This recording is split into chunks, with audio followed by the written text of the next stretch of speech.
best of our abilities at this time. A very quick summary from last week. We began by talking about the terminology that is used in the Quran and the terminology that is used in the study of Kalam to talk about miracles. And they were four terms. These were ayah, bayyina, and burhan that appear in the Quran. And then the word mu'jiza that appears in the common language and also in the books of Kalam. And we stated last week that the miracles are given to a prophet, a person who claims to be a prophet, to prove that he has a special relationship with God and that he speaks on behalf of God. And we also stated that Allah subhanahu wa ta'ala would never allow an impostor to perform miracles.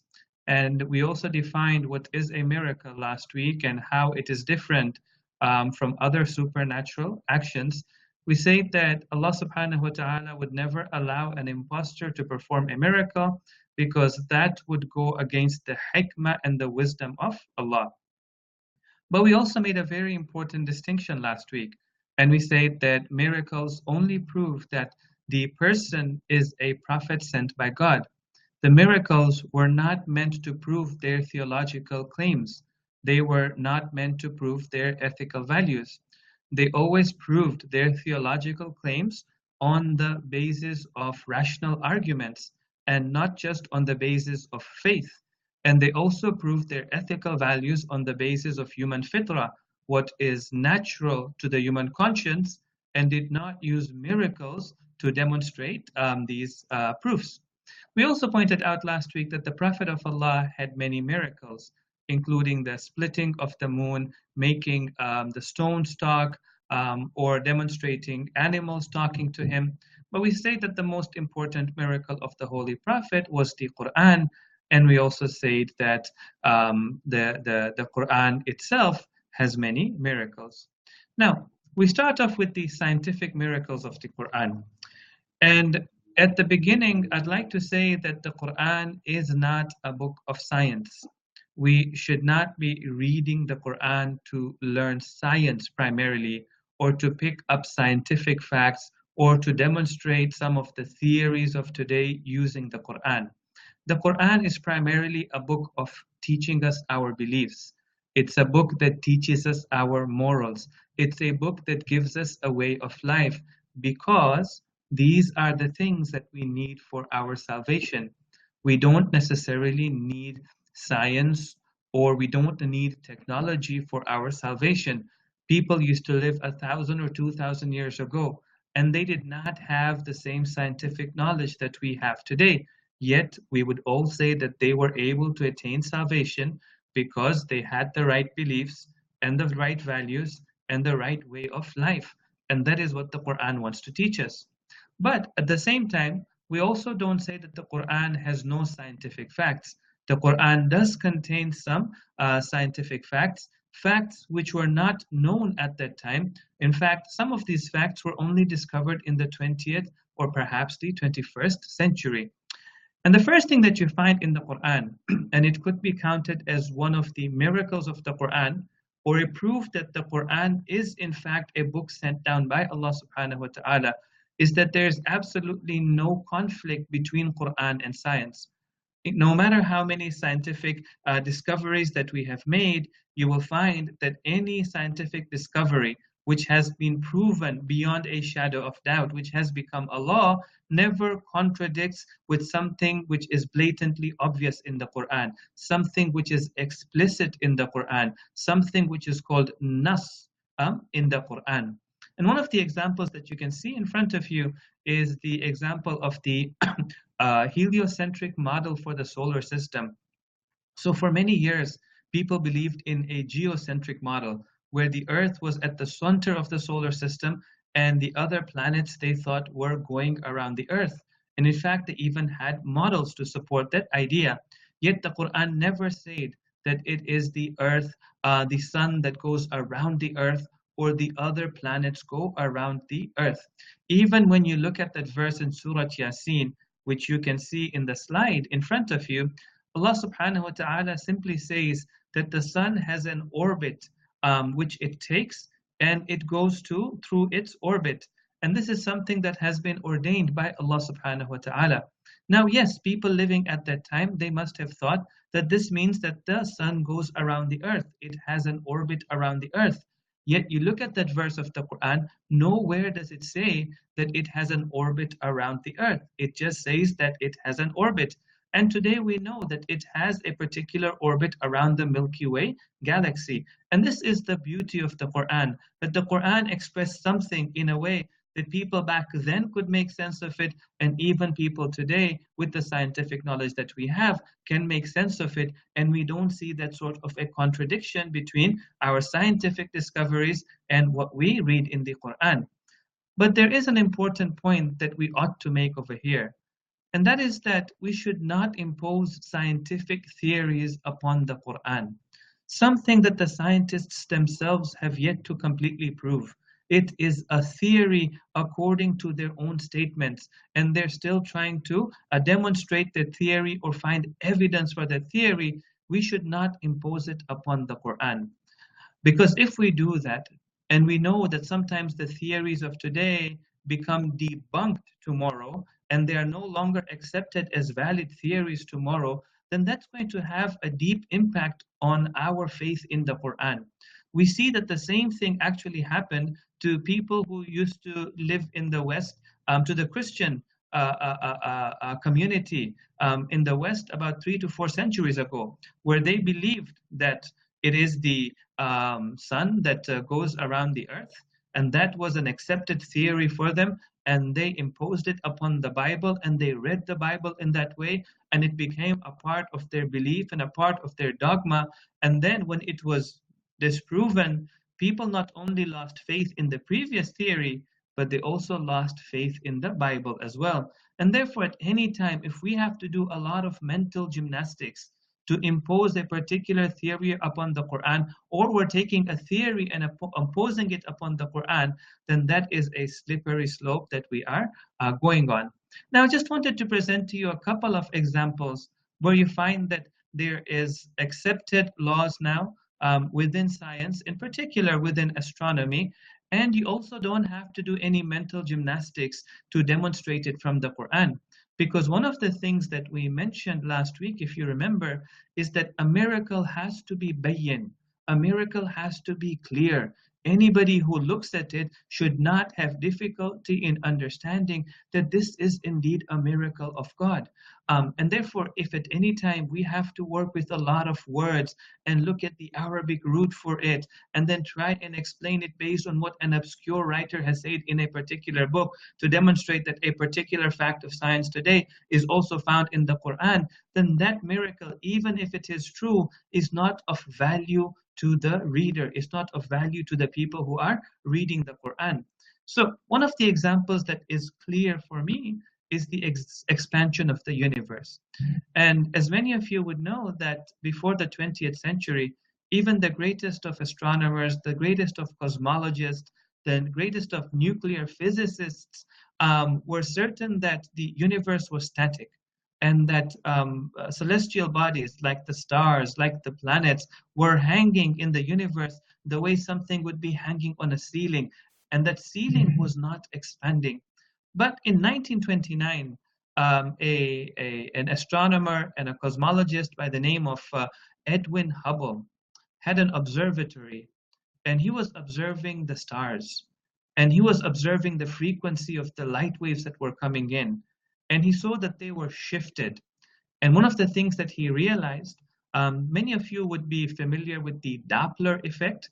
You must have studied it in high school, but if you don't recollect it, anytime an ambulance is moving towards you, it sounds different the moment it passes you and the moment it starts moving away from you, which shows you that the frequency of something that's moving towards you is shifted differently from the frequency of something that is moving away from you.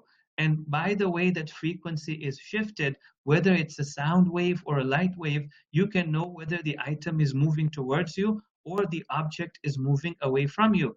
And he looked at the stars and he realized that the stars, all of them, no matter which direction you look at, they are moving away from us. And from that, he recognized that the universe is expanding. It was something that was even very difficult for Einstein to accept, because Einstein had developed a constant to make sure that his own formulas would not allow for the expansion of the universe. And yet Allah subhanahu wa ta'ala 1400 years ago told us that we have built the sky بِأَيْدٍ, with our hands, meaning with our might, وَإِنَّا لَمُوسِعُونَ, and we are constantly expanding it, and we are the ones who are expanding it. This is in Surah number 51, ayah number 47. Also, when it talks about the creation of the skies and the earth, and many of you may have wondered that when the Quran says that we created the heavens and the earth in 6 days, and we created the earth fi yawmayni, and yawmain means 2 days, how can it be possible for the skies, the whole solar system, no, the Milky Way galaxy, no, the millions or billions of stars and galaxies that we have in the universe, to be actually created within 6 days? But we also know that the word yawm refers to a repetitive period of time. And Allah subhanahu wa ta'ala says 6 periods of time which are equal to each other. 6 equal periods of time, of which 2 periods of time, meaning 1/3 of the time, was used to create the earth. What is very interesting is that you can go on Google and actually Google right now what is the age of the universe, and it will say around 13.5 to 14 billion years old. You can also Google what is the age of the earth, and it will say around 3.5, 4, maybe 4.5 billion years ago. And if you look at the ratio, it is exactly 1/3 of the age of the universe. And the Quran also says that we created the earth in 1/3 the time that it took to create the skies and the earth, the whole universe as a whole. So these are examples of where you find scientific facts which have been mentioned in the Quran. There are other verses as well. Some of these verses you may have come across. These are verses that talk about human biology, or they talk about the creation of the fetus in the womb of the mother. It requires a little bit of explanation. There are certain debates and arguments about the scientific aspect of it, and therefore I have refrained from that, but it could be used as an example of a scientific miracle in the Quran. Now, before I move forward, any questions about the scientific miracles of the Quran, or Quran and science in general?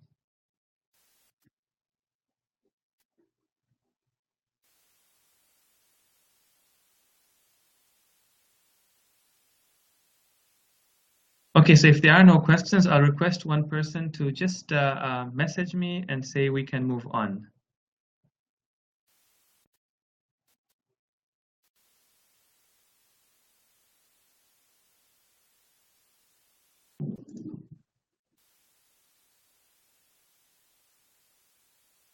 Okay, thank you. Alhamdulillah. All right, we move on to the prophecies of the Quran, things which have been foretold or prophesied in the Quran. And when you look in the books of Kalam, they discuss this topic usually under ghaib and shahada. So realities which are unseen to us, or realities which are unknown to us, in the Arabic language, they are called ghaib. Ghaib is something which is unseen. And the opposite of ghaib is shahada, and shahada is something that is seen. A person who has witnessed something with his eyes, he is called a shahid. Okay. Now, there are many examples of ghaib. Allah subhanahu wa ta'ala says in the Quran that the believers are those alladhina yu'minuna bil ghaibi. They are those who believe in what is unseen. Okay? So what is unseen is not necessarily unknown. Okay? Sometimes something is unseen, but it is known to us. For example, Allah subhanahu wa ta'ala is unseen by the eyes, but He's known by the heart, and He's understood to some extent by the mind as well. So the word ghaib refers to those things which are unseen to the eyes, but they are sometimes known to us. For example, Allah subhanahu wa ta'ala himself, or the angels, or the world of barzakh to which we will go after death, or heaven and hell. A second set of examples are historical facts which have been forgotten. Something happened in history and people after many years forgot about it. And unless an archaeologist went there and unearthed their civilization, he would never know about that aspect of history. That is something that is also unknown to us. And one of the miracles of the Quran is that sometimes when it talks about history, even though the Quran rarely goes into details, but when it uses certain words, it uses them very, very accurately and accurately describes the situation in a particular community in history. And that can be one of the miracles of the Quran. But thirdly, events which will occur in the future. What is going to happen after a short period of time or after a long period of time? That is also called ghaib as well. And sometimes people would come to the Holy Prophet and ask what is going to happen in the future, or if he knows what is going to happen in the future. And the Prophet would respond to them by saying that God has told me to tell you that I do not know the ghaib, meaning that by myself I don't know the ghaib. Allah subhanahu wa ta'ala can inform me about it. But normally these are events which are unexpected events. Now there are a number of prophecies in the Quran. But before we go into those prophecies, I think it's important to point out what sort of prophecies are valuable to us. Because many people claim to prophesize. Nostradamus also claimed to prophesize. I remember once being at an event where non-Muslims had come and a Christian group had come. They were one of the sects of Christianity which believed in a prophet who came to them in the 20th century. They even gave me the website for that prophet, and they said, we believe in him as a prophet because he prophesied the future, and how could he know the future?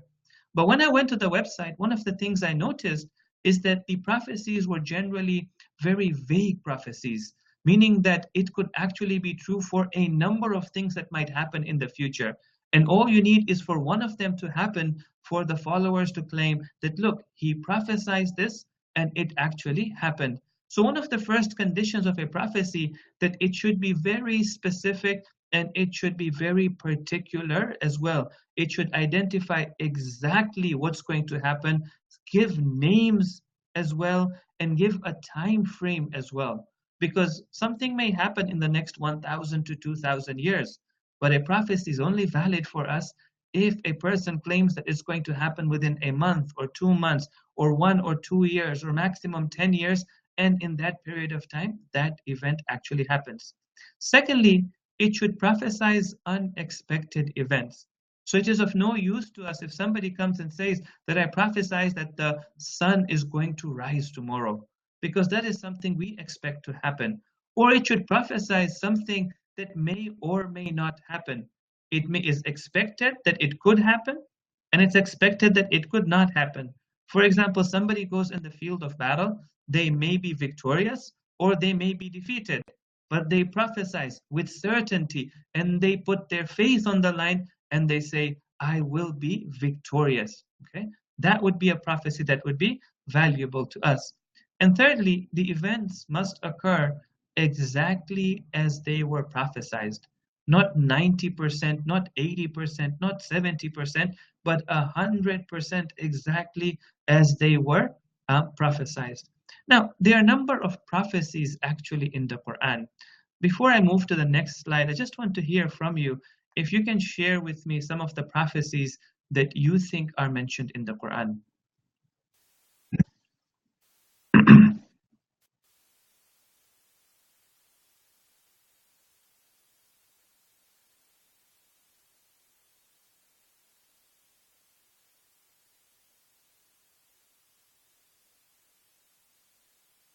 Ahsan, the victory of Mecca, the conquest that Muslims would have over the city of Mecca. And that was an important prophecy because it was made at the time of the Treaty of Hudaybiyah. And at that time, many people doubted the Prophet of Allah, and they wondered if he was a true prophet because of the nature of the treaty, because they had to retreat from Mecca at that time. because the treaty was seemingly in favor of the mushrikeen. And Allah subhanahu wa ta'ala at that time mentions in the Quran, Inna fatahna laka fatham mubina, we have given you a clear victory. And in a year or two, the Prophet of Allah was able to conquer Mecca. That is an important prophecy. Um, in Surah Rum, Allah subhanahu wa ta'ala prophesies the victory of the Romans. By the end of time, the truth will be successful. And that is true, that has been mentioned in the Quran. But again, that is one that you will find difficult to convey to a person who is not a believer, a person who doesn't have faith in the Quran, because they may say to you that that is very vague. And at any time, for example, there is any victory of the truth, you may claim that that is a prophecy of the Quran. That is not sufficient evidence. So I want to give you two examples. The first one is the example of Surah Ar-Rum. What is important about the miracles of the Quran is that we all know some of the miracles, and we all have them vaguely in our mind. But when we are speaking to other people, it becomes important for us to have the information and to talk about things substantially. If we say that something has been prophesied in the Quran, then we should be able to give dates, we should be able to give names, we should be able to give cities and locations to show that, look, this was the state before, this is what the Quran prophesied, this is the verse of the Quran, and then this is what happened after the Quran had prophesied it. So the Quran made this prophecy after the Battle of Antioch, which happened in the year around 613 or 614 CE. And if you remember, the Prophet of Allah started his mission in the year 610 because he was born in the year 570. He was given the mission at the age of 40, which was 610. And then at 613 or 614 is when the Battle of Antioch happens. And at that time, the Persian Empire, which was led by Khosrow II, captured some important Roman territories, which were being led at that time by Heraclius. And these were territories in Sham. And after a few years, they also captured Palestine, and they also captured all the way up to Egypt. And these were decisive victories for the Persian Empire. And at that time, the Roman Empire was severely weakened. Not only was it weakened, but the historians mention that they were going through some internal struggles, and their ability to formulate an army and come back to the battlefield and score any decisive victory was very much under question. In fact, it was not expected at all. Right? Allah subhanahu wa ta'ala, at the moment that the Persians were victorious, the Surah of Rum was revealed, and Allah subhanahu wa ta'ala says, Alif Lam Mim, Ghulibatir Rum, Rome has been defeated, Wahum fi adna al-ardi, in a place nearby, meaning in Sham, meaning in Palestine, وهم من بعد في أدنى الأرض وهم من بعد غلبهم سيغلبون. And here is the prophecy of the Quran, where Allah subhanahu wa ta'ala says, certainly they will be victorious after having been defeated. Now that's the third verse of Surah Ar-Rum, and the fourth verse is in front of you. Now this is where the Quran becomes very, very specific. It says, في بضع سنين. In the Arabic language, they've got a word for 1 year, sana, a word for 2 years, sanatain, okay? And they also have a word that they used for a 3 to 9, okay? And the word for 3 to 9 is bid'a, right? So Allah says bid'i sinin, meaning within 3 to 9 years. Because if somebody says that the Romans are going to be victorious, and then 200 years later, 300 years later, they're victorious, you cannot claim that that is a prophecy, because at any time that could have happened in the future, and whenever it happens, the followers are going to claim a miracle. But Allah made it very specific. He said 3 to 9 years. And therefore we see that the Roman king, and the slide should say king, led an army in the year 622. So that is within the time frame of 3 to 9 years. In fact, the victories happened in the year 613, 614 for the Persians. They later went on, and even the year 620, they scored some important victories. But by 622, the Roman king was able to unite Byzantium and he was able to defeat the Persian allies and their forces. And by the year 627, he soundly defeated Khosrow's army, and the defeat was so decisive that Khosrow's son himself overthrew his father and took on the role of the king. This is one of the prophecies of the Quran. The second prophecy is an interesting one, and I'd like you to reflect upon it. And it's what the Quran had prophesied about Abu Lahab. And Abu Lahab was the uncle of the Prophet, and he was a mushrik, and he was one of the leaders of Mecca, and he was one of the staunch opposers of the Holy Prophet, where he opposed the Prophet of Allah, he fought against the Prophet of Allah, he disturbed the Prophet of Allah, he persecuted the followers of the Holy Prophet, and he was one of the leaders of the mushrikeen. Now, the Quran made a prediction, and the prediction was that Abu Lahab would die as a kafir. He would die as a mushrik, and he would never enter the folds of Islam. Not only Abu Lahab, but his wife Jamil would also die as a kafir. She would never accept the message of the Holy Prophet. And so Allah subhanahu wa ta'ala says in the Quran, Tabat yada Abi Lahabin wa tab, perish the hands of Abu Lahab and perish he himself. Ma aghna anhu maluhu wa ma kasab, his wealth is not going to avail him, nor what he has earned through his actions. Sayasla naran dhata lahab, soon he shall enter the blazing fire of hell. Now, you would agree with me that to some extent, this was something that was not entirely unexpected.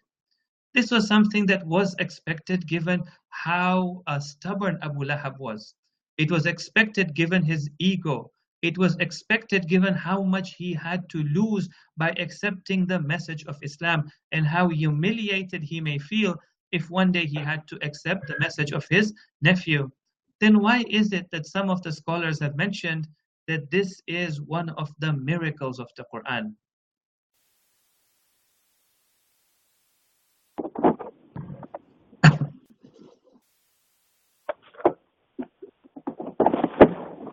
Why would you consider this to be at least an interesting anomaly in the Quran?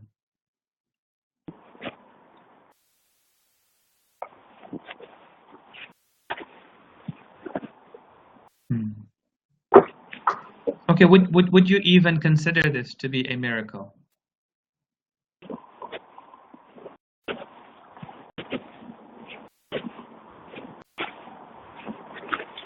For the future, yes. Okay. Some may have thought that he may believe before he dies, right? Abu Sufyan was not expected, but he became, or he demonstrated openly that he was a believer and seemingly accepted Islam. Correct. But thank you, Sister Nagma. That is correct. So all Abu Lahab actually had to do to prove the Prophet of Allah wrong, he did not have to fight the Prophet. He did not have to persecute the followers of the Holy Prophet. All he actually had to do is one fine day come out amongst the people of Mecca and say, "O people of Mecca, the Quran has prophesied that I shall die as a kafir, and I testify, Ashhadu an la ilaha illallah, and I bear witness that this man, my nephew, is the Prophet of Allah." And if only he had said that, he would have proven the Prophet of Allah wrong. He would have proven that the Quran prophesied something and that it did not come true. That is all he had to actually do, and he did not manage to do that. And that also, in my opinion, counts as a miracle of the Quran. The next is the literary miracle of the Quran. I mean, I think that we will have to end with the literary miracle of the Quran. There are other miracles as well. The one that is the most important to me is the transformational miracle of the Quran. So, as far as the literary miracle of the Quran is concerned, we say that the Quran was very eloquent. It was very baligh. It was also very fasih. Whenever people used to hear the Quran, they would be mesmerized by it. Even people who don't understand the Arabic language, when they hear the Quran, they can recognize that there is a difference in normal Arabic language, in normal Arabic poetry, and there's a difference in the Quran. And people's hearts are moved by the Quran. Hearts become soft by the Quran. And even the people of Arabia themselves were mesmerized by the Quran. However, to appreciate the literary miracle of the Quran, it takes somebody who appreciates Arabic poetry. It takes somebody who is Arabic speaking, and they can understand the literary miracle of the Quran. But today we find that the Quran has come to all peoples of the world, and not all of them speak Arabic. In fact, according to one of the sources that I saw, only 18% of Muslims are Arabic speaking. The rest are not Arabic speaking. So the literary miracle of the Quran is valid to some extent, and we will show how it is valid, but it still may not be enough to convince somebody. The scientific miracles of the Quran, people may come and still argue with you and say that, the verse is not explicit, it is not clear enough to be counted as a scientific miracle, or that this is a theory and it has not been proven in science yet. Or even if you talk about historical prophecies, people may come and question about the details of history. But one thing that there is no doubt about, that any person who looks into history will see that there is a profound and a marked difference in the people of Arabia before the advent of Islam and then after the advent of Islam. And when you compare those changes that happen in such a short period of time, changes which were in fact inspired by the teachings of the Quran, we can all accept that the Quran had a transformational effect upon those people, unlike any other book in any time of history. In fact, I'll just quote one more thing over here and then we'll move on to the literary miracle of the Quran. Ibn Khaldun was one of the first and one of the leading sociologists. He says that, I don't accept any miracles. Sorry, if I just may request, somebody's mic is on and we can hear some feedback from their mic. If we can request them to turn off their mic. Ibn Khaldun says that I only accept two miracles of the Holy Prophet. The first one being the Quran, and the second one being how he united the tribes of Arabia. These were tribes which were always at war with each other. They were always in conflict with each other. They were always violent with each other over petty issues.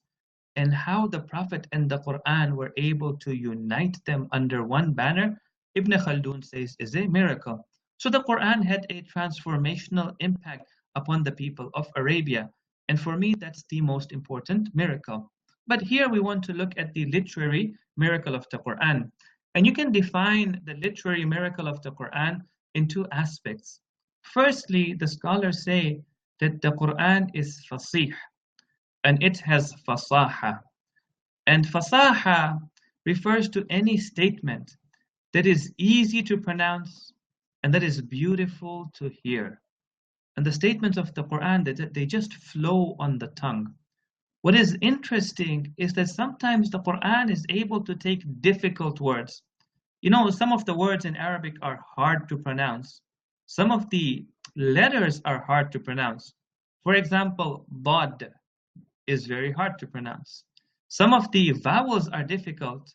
For example, tafta'u, it moves in a difficult manner. Okay, the Quran is able to take difficult words and put them in a sentence, and the sentence becomes very sweet to pronounce. In Surah Yusuf, Allah subhanahu wa ta'ala quotes the children of Yaqub when they're talking to him. And they say to him, look at this verse that's in front of you. Tallahi by itself requires some effort to pronounce. Tafta'u requires effort to pronounce. Haraban requires an effort to pronounce. Yet Allah has stringed them in such a beautiful manner that when a person reciting the Quran comes across this verse, he can recite it in a very beautiful manner.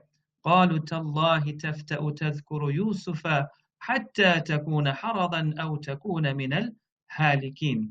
And clearly, this is an example of the fasaha, the beauty in the pronunciation of the Quran. The Quran also has balagha as well.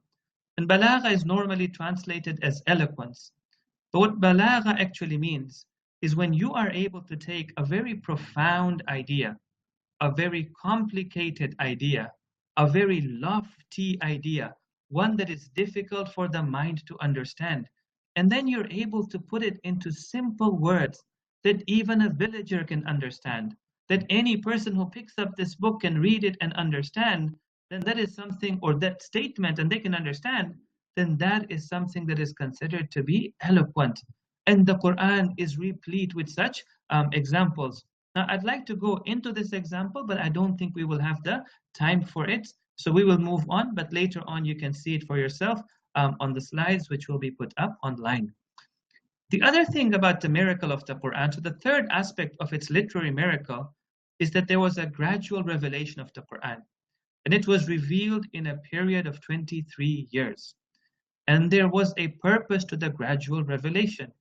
One of the reasons was to create growth within the Muslim community, to find reasons for them for verses of the Quran to be revealed, for the Muslim community to be able to understand those verses in an easier manner. It was also easier for them to record those verses because they were revealed over a period of time. But one of the reasons is that in itself, it's a miracle. You know, you've seen many authors come and go, and authors have written books when they were young, and then they have written books when they were older.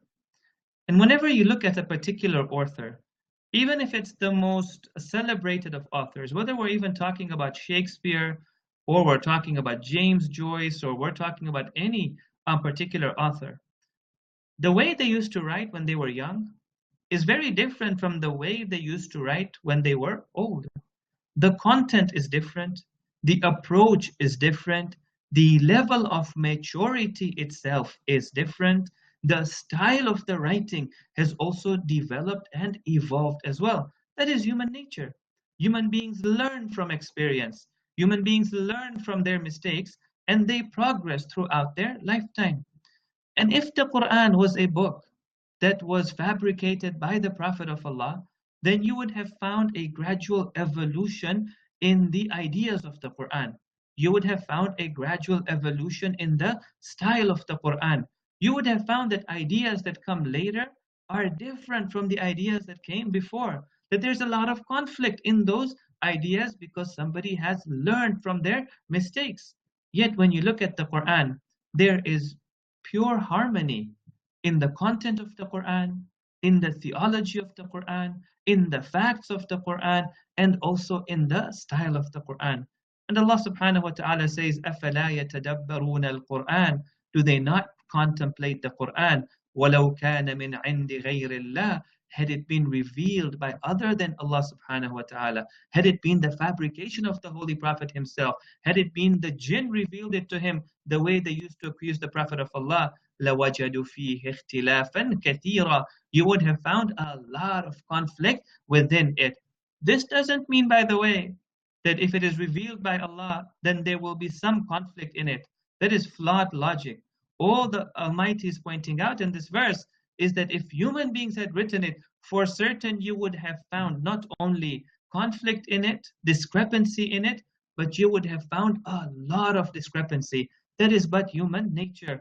But when something is revealed from Allah subhanahu wa ta'ala, not only are there a few discrepancies in it, they are actually no discrepancies within it. Now, how can you prove that it was in fact a literary miracle? I think we have run out of time. It is 7 o'clock right now, but I'll just run quickly through the points. The first point being that even if a person does not understand Arabic, they can look through history and appreciate that the people of Arabia were mesmerized by it. They were moved by the Quran. The leading poets of Arabia, like Walid bin Mughira, they confessed to the eloquence of the Quran. And I've got one example in front of you over there. Secondly, they had to actually put a spin to it. Their media or their propaganda machine that they had at that time had to somehow explain how is it that the Prophet of Allah, who never recited such poetry or prose before that day, who was unlettered, could come up with something that is so eloquent and yet so profound in its contents at the same time. So then they had to try and actually prove to the people that he is a sha'ir, he's a poet like other poets, and that didn't work. They said he's a kahin, he's a sorcerer, and that didn't work. And they said he's a magician, he is a sahir, and even that could not explain the literary miracle of the Quran. They would also discourage visitors who came into Mecca from listening to the Prophet's recitation of the Quran, because they found that any time a person, even if he was a Bedouin who came from the desert, and they were the best of poets. The people of Arabia were great at poetry, but those who came from the desert area, from the nomadic tribes, they were some of the best of poets. Poetry ran through their veins. They could come up with poetry in the moment itself, right? And when those people used to come into Mecca and they would listen to the Prophet reciting the Quran, they would be mesmerized by it, right? And so they would tell the people, no, put your fingers into your ears so that you would not be able to hear the Prophet reciting the Quran. And fourthly, we also said that one of the signs of a miracle is that the Prophet challenges those who are around him to reproduce something similar. And the Quran had levels of challenges. But the first challenge the Quran said in Surah Isra is that human beings and jinn, even if they were to come together to bring a Quran that is like this, they would not be able to do that, even if some of them were to help others. Secondly, then Allah subhanahu wa ta'ala says, okay, you don't have to produce the entire Quran, produce 10 surahs like the surahs of the Quran. This is in Surah Hud, verse number 14. Then Allah subhanahu wa ta'ala even made the challenge easier and said that human beings cannot even produce a single surah like the surah of the Quran. And a surah of the Quran is sometimes 3 verses, 4 verses, 5 verses, not more than that. Like Surah Inna A'tainaka al-Kawthar is only 3 verses. And Allah subhanahu wa ta'ala is challenging them to prove, to demonstrate a small surah which they have fabricated that is similar to the surahs of the Quran. And they were not able to do that. And then Allah subhanahu wa ta'ala says, no, not in fact the people of Arabia are not able to do that. Human beings will never be able to produce a surah like the surahs of the Quran, and that is in Surah Al-Baqarah. Then the fourth or the fifth miracle that we wanted to talk about today is the transformational miracle of the Quran, for which we are not going to get time. I'm going to stop over here, and inshallah the slides will be put up on the website, so you can follow through with the slides and read the rest of the material. My email address, I'm going to put it there for you in case you have any further questions. And I'm just going to be online for another 5 minutes to take any questions that you have from today's session. Otherwise, we're going to end the session, and we pray to Allah subhanahu wa ta'ala to accept our efforts to help us appreciate the Quran, to learn the simple messages of the Quran, and be able to apply them into our lives. Ameen.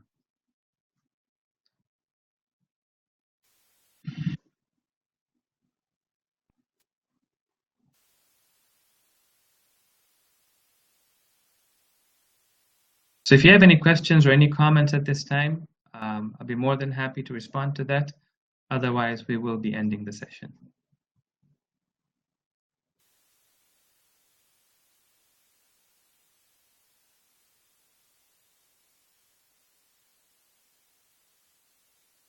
Okay, then thank you all for participating. Wassalamu alaikum wa rahmatullahi wa barakatuh.